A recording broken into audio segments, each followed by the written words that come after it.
हमारे बाल भारती शिक्षा समिति बास्केटबॉल ग्राउंड में हमारे यहाँ पर गेस्ट आए हुए हैं, तो हम इनका सबसे पहले जोरदार तालियों से स्वागत करेंगे। मैं आपको कार्यक्रम में छोटी सी कोटेशन से स्टार्ट करना चाहूंगी। आज के दौर में ना जीतना जरूरी है और ना ही हारना। आज के दौर में ना जीतना जरूरी है और ना ही हारना जरूरी है। ये खेल ही लाजवाब है, बस खेलना जरूरी है, इसे खेलना जरूरी है।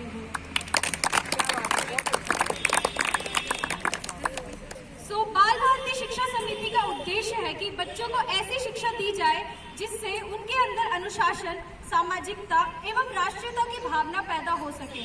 हम बच्चों को सिर्फ नंबर लाने की मशीन नहीं बनाना चाहते, बल्कि उन्हें सभ्य व अच्छा नागरिक बनाना हमारी पहली प्राथमिकता है।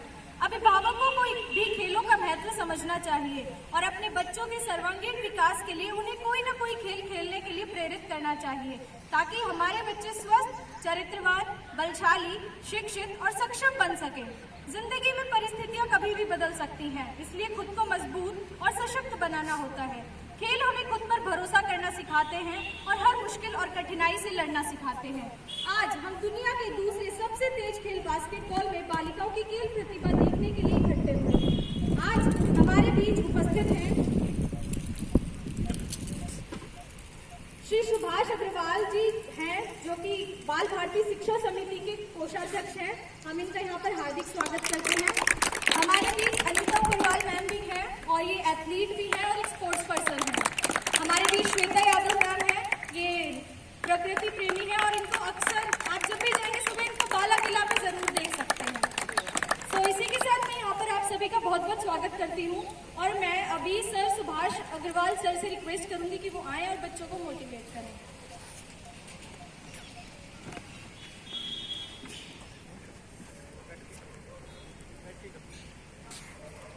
बच्चों, शुभ सायकालीन।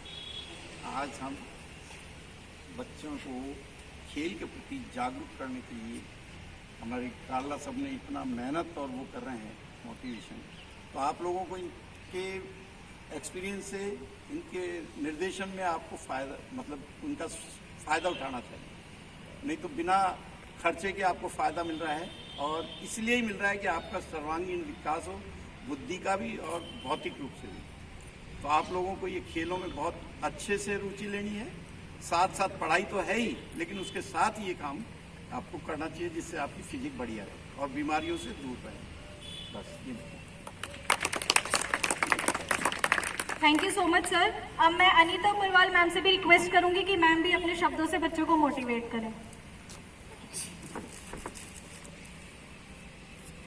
मंच पर विराजमान आदरणीय सुभाष चंद्र जी, कालरा साहब, श्वेता जी, प्यारे बच्चों और हमारे पीटीआई सर, सर्वप्रथम तो मैं आपका अभिनंदन करती हूँ, आपका वंदन करती हूँ। प्यारे बच्चों, आप जब मैं यहाँ आती हूँ तो मुझे अपना बचपन याद आ जाता है। मैंने पहले भी आपसे कहा था कि जब मैं आपको खेलते हुए देखती हूँ तो मुझे लगता है कि मैं खुद खेल रही हूँ और खेल मेरे जीवन का अभिन्न अंग रहा है। बचपन से मैं खेल के प्रति बहुत जागरूक थी, क्योंकि मेरी मदर, जब मैं छोटी थी तब मैं वैसे बोर्डिंग में मतलब पढ़ी हुई हूँ, तो मम्मी हमेशा यही कहती थी कि आप सुबह उठें और सबसे पहले दौड़ लगा कर आएँ। ऐसे धीरे धीरे धीरे कर मेरा जो मतलब एक मन बना, तो मैंने ये सोचा जब मैं 10th में थी तो मैं क्यों ना एथलेटिक ही बन जाऊँ। खूब कोशिश की और कालरा सर के उसमें मैं काफ़ी दौड़ भी लगाती थी, बहुत हमने रेसें की, मैंने अपना स्टेट भी खेला और बीच में एनसीसी के द्वारा मैंने नेशनल पे भी गई थी। तो इस तरीके से मैं धीरे धीरे अपने आप को काफ़ी किया। लेकिन एक बात आपको मैं बताऊँ, मेरा तो खैर बीच में रह गया था, लेकिन मैं आपसे कहूँ जो भी आप गेम खेलते हैं, जो भी आप खेल खेलते हैं, उसको रेगुलर रखें। ये नहीं है कि आपने 5 दिन खेला और फिर छोड़ दिया, फिर आलस करा, आज खेल लिया। तो प्रैक्टिस तो बहुत ज़रूरी है, चाहे वो कोई सा भी क्षेत्र हो, चाहे वो सामाजिक हो, राजनीतिक हो, आध्यात्मिक हो, हर चीज़ में चाहे हम खेल के उसमें हो, हमें प्रैक्टिस करना बहुत ज़्यादा ज़रूरी है। तो मैं आपको यही समझाऊंगी, यही बताऊंगी कि आप जो भी खेल खेलें उसके प्रति समर्पित होकर खेलें। ये नहीं कि जैसे मैंने आज आप देख रहे हैं आपने बास्केटबॉल खेला है, इसको रेगुलर रखें और आप एक दिन जिले का नहीं बल्कि आप राजस्थान का प्रतिनिधित्व करेंगे, ये मेरी आपका मतलब मेरे प्रति मतलब मैं आपको ये बताना चाहती हूँ कि जब जब आप अगर किसी चीज़ के लिए मेहनत करेंगे तो आप राष्ट्रीय स्तर पर भी पहुँच सकते हैं। इन्हीं शुभकामनाओं के साथ मैं आपके उज्जवल भविष्य की कामना करती हूँ। Thank you so much ma'am for your valuable words. मैं श्वेता यादव मैम से भी रिक्वेस्ट करूँगी कि वो भी अपना कुछ समय दे बच्चों को।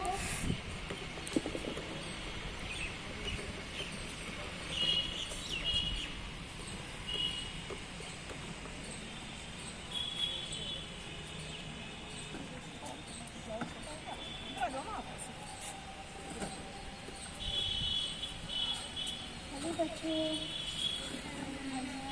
मंच पे सभी लोगों को मेरा गुड इवनिंग और आप बच्चों को बहुत प्यार।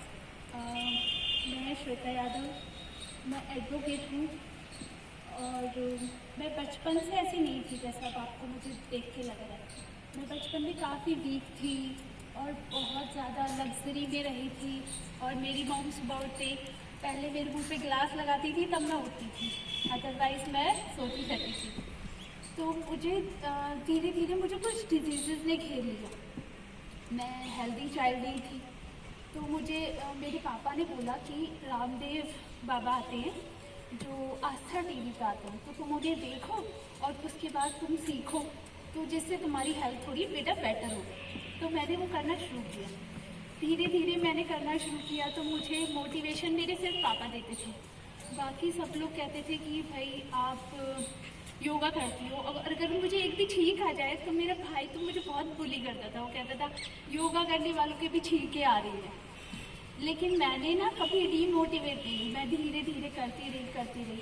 फिर मुझे बहुत सालों के बाद मुझे इसका रिजल्ट मिला। उसके बाद में फिर मुझे लगा कि योगा से इतना फ़ायदा हो रहा है तो मैं बाकी के स्पोर्ट्स भी ट्राई करती हूँ। फिर अब मैं सारे स्पोर्ट्स खेलती हूँ, वेट लिफ्टिंग भी करती हूँ और मैं मेरे बच्चे हैं 2 बच्चे, उनके साथ पूरी तरह एक्टिव रहती हूँ। तो मैंने ये फील किया कि स्पोर्ट्स ना आपके लिए बहुत ज़्यादा ज़रूरी है और बिना स्पोर्ट्स के लाइफ एक इनकम्प्लीट लगती है।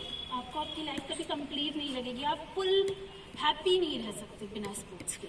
तो स्पोर्ट्समैनशिप तो हमेशा रहनी चाहिए, चाहे आप जीतो चाहे आप हारो, हमेशा एक हौसला बना के रखो और कंटिन्यूसली धीरे धीरे आगे बढ़ो। जैसे आज आपको लग रहा है कि आप उतना कैपेबल नहीं हो जितना आप होना चाहते हो। वो सामने वाला बंदा इतना अच्छा बॉल कर रहा है, मैं नहीं कर पा रही हूँ, ऐसा कई बार मन में आता है। तो आप उससे निराश मत हो और धीरे धीरे एक स्टेप आगे रखो। अपनी पहले फिजिकल पावर बढ़ाओ, जो सर कह रहे हैं उसको ध्यान से सुनो। अपनी डाइट का बहुत ज़्यादा ध्यान रखो, क्योंकि हमारी डाइट ही है जो हमें बनाती है।